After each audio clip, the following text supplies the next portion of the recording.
Këtu unë mirë presim në konferencën vendore të Universitetit ka prezenta me temën Teknologjia, shkenca dhe arsimi, rrugët drejt një shoqërie inteligjenste.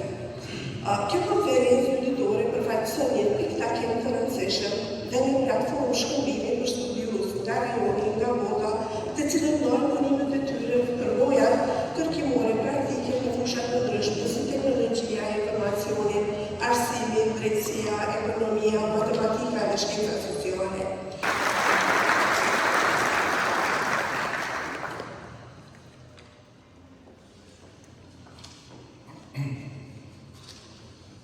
Të nderuar pjesëmarrës, kam nderin e kënaqësinë që sot në emër të Universitetit Kadri Zeka në Gjilan të hap zyrtarisht këtë konferencë ndërkombëtare me temën thelbësore Technology, Science and Education Paths to an Intelligent Society.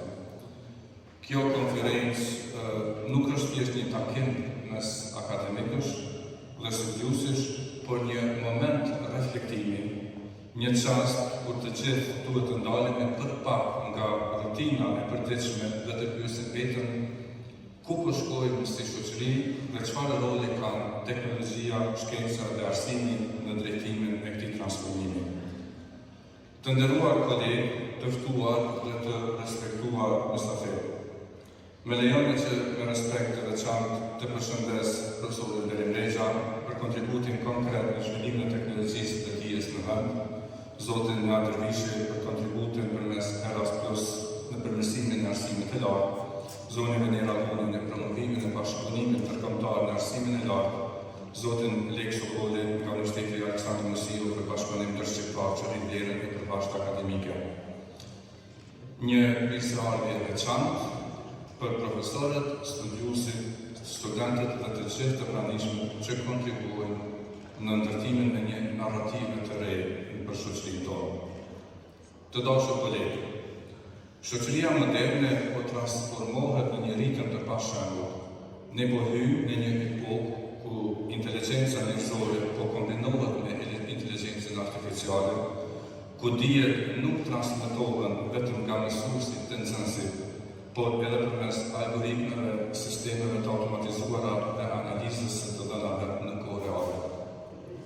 Sipas Forumit Ekonomik Botror, më shumë se 85 milion vende pune do të ndryshojnë ose zhduken deri në vitin 2025, si pasojë e automatizimeve dhe teknologjisë, por do të krijohen rreth 97 milion vende pune të reja që do të kërkojnë aftësi të avancuara digjitale si dhe bashkëpunim të ndërsirë interdisiplinar dhe mendim kritik.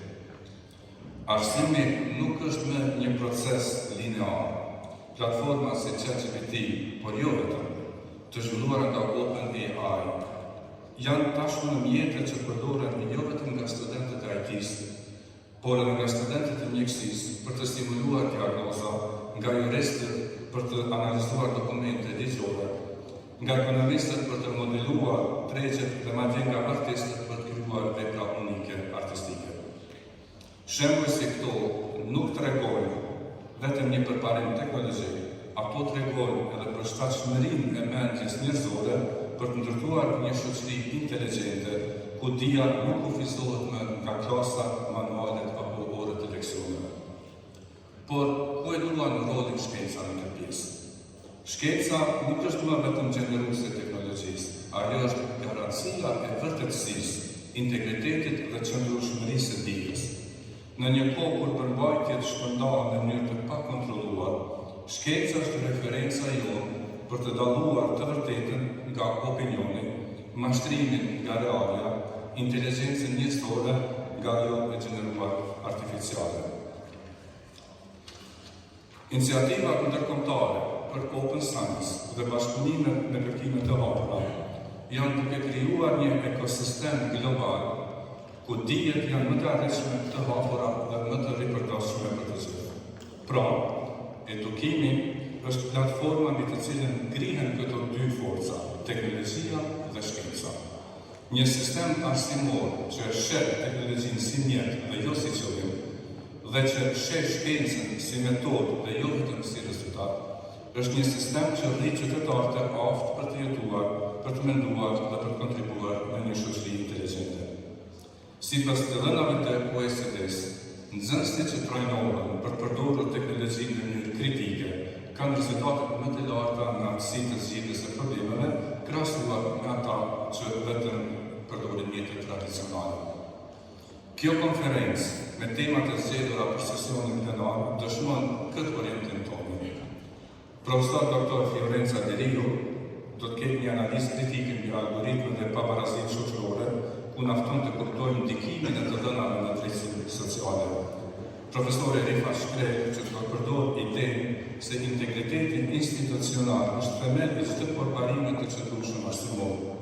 Profesori Vacipi të cilën e këndvështrim inovativ në përdorimin e AI-s në arsimin parashkollor, një zonë shpesh të nënvlerësuar por me ndikim të thellë afatgjat. Dhe profesor Dedar Prifti që do të sjellë përvojën ndërkombëtare të SHK-s në digitalizimin e edukimit si model për shfaqjen edhe për vendet tona. Të nderuar pjesëmarrëse, përballë sfidave globale, siç janë ndryshimet klimatike, krizat ekonomike dhe përçarjet sociale, vetëm një shoqëri e mençur mund të mbijetojë dhe të vlerësojë. Dhe një shoqëri e mençur ndërtohet jo vetëm me teknologji dhe shkencë, por me një arsim cilësor, me integritet etik dhe me përfshirje të gjithashme. Ju ftoj që përmes diskutimeve të sotme, të bashkëpunimeve që do të pasojnë, të mos jemi vetëm konsumues të dijes, por edhe krijues të batës të saj. Faleminderit për pjesëmarrjen, për përkushtimin dhe për vizionin tuaj. Uroj që kjo konferencë të jetë e freskshme për të gjithë. Faleminderit. Universiteti Kadri Zeka është sot një nga qendrat më dinamike të arsimit lartë në Kosovë.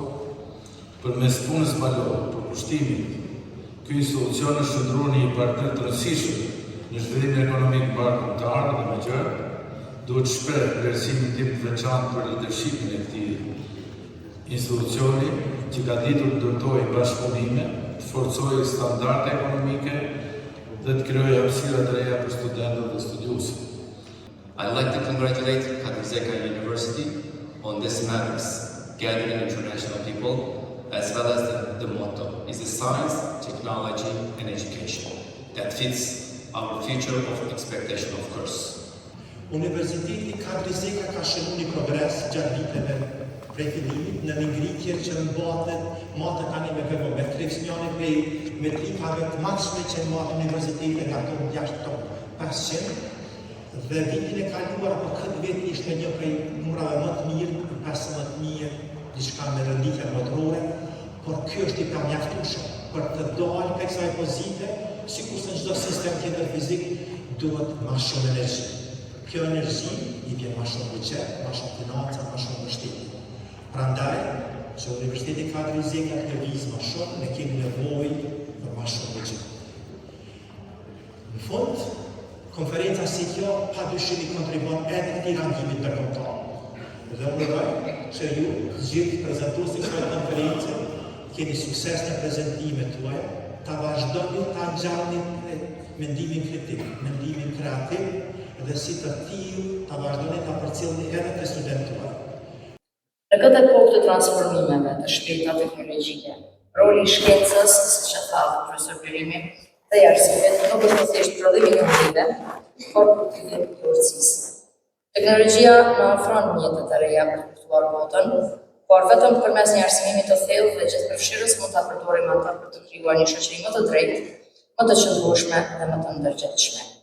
Teknologjia sot është një pjesë e pashmangshme, na ka ndihmuar domethënë të lidhim shumë kura nëpërmjet arsimit, por që të jemi edhe bashkë me njëri tjetrin këtu. Domethënë edhe diçka që ka qenë një rrugë shumë e largët, sot prezenca e teknologjisë na bën që të kemi një komunikim pak më të mirë me njëri tjetrin, edhe të bëhemi bashkë si ky event i sotëm. Edhe një herë uroj doktorin dhe stafin dhe të gjithë pjesëmarrësit dhe shpresoj në një diskutim të frytshëm në fund të konferencës. Së pari e përgëzojmë Universitetin Kadri Zeka për organizimin e kësaj konference ndërkombëtare shkencore, si dhe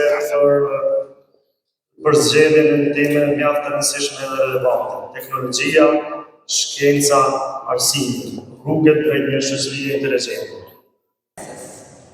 Further concerns relate to the automation of certain policy decisions position delegated to open algorithms as well as the risk of social injustice in the application of algorithms to determine eligibility for social welfare, healthcare, and others. U njihovom akademskom radu. Podsticanje akademskog integriteta zahtjeva i primjenu tehnoloških alata kao što su softveri za detekciju na plagijarizam, na plagijate i softveri za nadzor i opportunity. By my side, I say yes. Artificial intelligence offers transformative potential by automating tasks, enhancing decision-making and increasing efficiency across sectors like healthcare, education and industry. It enables new innovation, supports personalized services, and can solve complex global problems. Dhe unë mendoj se çdo gjë që ne bëjmë, sidomos në rastin e Kosovës, e bëjmë në shërbim të interesit kombëtar për të siguruar në këtë rast sovranitetin kombëtar, pasi Kosova është në një situatë dhe ka qenë po të gjatë një situatë pak a shumë me fjalë të brisht, ku çdo gjë që ne bëjmë në Kosovë, çdo gjë që bëhet në Kosovë është në funksion të garantimit të sovranitetit kombëtar. Finds that something works really well, we take that best practice and we share it with the rest of our network so that they can learn from what works and they can learn from what doesn't work.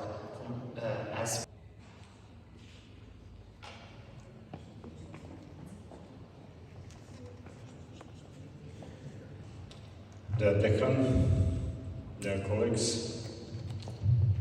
thank you very much. It is very big.